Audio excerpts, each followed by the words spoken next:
Då kan jag börja med att yrka bifall till motionen. Den 17 december 2018 meddelade Högsta förvaltningsdomstolen att Vellinge i egenskap av kommun har rätt att själva reglera sina lokala ordningsföreskrifter för att förbjuda så kallad passiv insamling av pengar i folkmun tiggeri vid särskilt angivna områden. Vi Sverigedemokrater har lagt flera motioner om att förbjuda tiggeri i Lunds kommun, och varje gång har endast vi i SD yrkat bifall. Alla andra partier i denna församling har yrkat avslag. Och idag står vi här igen. Den kritik vi har fått gällande dessa motioner har i huvudsak varit av två anledningar. Det första har varit av så kallat humanitära grunder. Det andra har mer handlat om huruvida det ens är lagligt att förbjuda tiggeri. Och denna gången så vet vi att vi har lagen på vår sida med hänvisning till domstolsbeslut i Högsta förvaltningsdomstolen, som vi i denna motion följer till punkt och pricka med att-satsen att följande text införs i de lokala ordningsföreskrifterna: passiv insamling av pengar, tiggeri, är förbjuden på följande områden: Knuten Stores torg, Lilla Fiskaregatan, Barngatan med tillhörande gångbanor från Brädgården 6 till Barntorget, Tomtenbanken 1 i Dalby, Tomten Grobadet 1 i Södra Sandby, Tomten Garveriet 2 i Vebröd och Tomten Asperholm 6 i Genarp.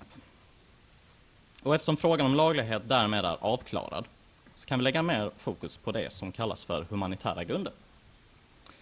En tiggarboss i Halmstad ska enligt ett polisförhör år 2014 ha sagt: om jag träffar er igen kommer jag att döda er, till sina landsmän som tiggde på Stora torg, samt hotat dessa med kniv för att de inte hade någon möjlighet att betala den dagliga avgiften han krävde av dem. 2015 dömdes en tiggarboss till Kalmar till fängelse och utvisning till Rumänien då han hade misshandlat och rånat sina landsmän som tiggde på de platser han anvisat dem. 2016 sände Uppdrag granskning ett inslag kallat Att vara ägd, som handlar om organiserad tiggeri, människohandel, utnyttjande av funktionshindrade.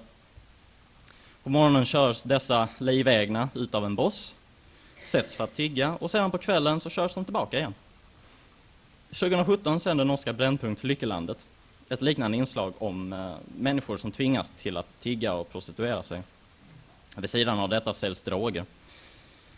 Med detta så vill jag säga att om du ger en tiggare pengar så är det fullt rimligt att anta att du, medvetet eller ej, finansierar, organiserar tiggeri och människohandel.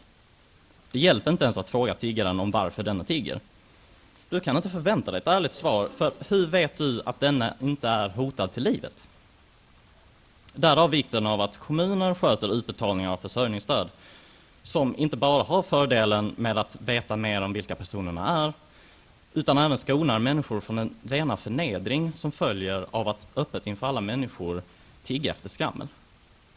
Naturligtvis kan Sverige inte vara hela världens socialbyrå av bland annat ekonomiska skäl, utan vårt land måste ta hand om sin befolkning. Utlänningar som befinner sig tillfälligt i Sverige utan möjlighet till egen försörjning här bör och ska åka hem. Och just detta med förnedring leder mig till de personer som väljer att lägga ett par kronor i koppen. Vad vinner dessa personer på att göra det? Det kan antingen vara människor som livnär sig på att känna sig överlägsna andra, som själva mår bra av att se andra lida eller förnedra sig själva. Eller helt enkelt inte bry sig om bakomliggande faktorer såsom människohandel. Sociopater som på sitt eget sätt betalar för sitt rus. En annan variant kan vara människor som genom sitt agerande sedan kan berätta för alla den känner om hur godhjärtad och duktig denna är. En person som lever på att få uppmärksamhet och gillningar på sociala medier. På det svenska går dessa under kategorin godhetsknarkare.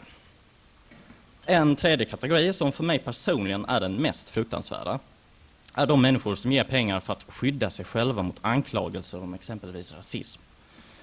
I praktiken så betalar dessa människor för ett alibi då de är rädda för att bli anklagade för diverse epitet. Fega ynkryggar. Det är det sista vi behöver i dagens Sverige, som nu står inför konsekvenserna av den politik som vår socialdemokratiska regering och tidigare alliansregering har fört. Ni måste stå på er och stå upp för det ni tycker är rätt. Alltså, ska människor av humanitära skäl tillåtas att tigga? Jag vill snarare hävda att de som vill se människor tigga är de som saknar en humanitär moral. Och då bör man av humanitära skäl förbjuda tiggeri. Tack så mycket.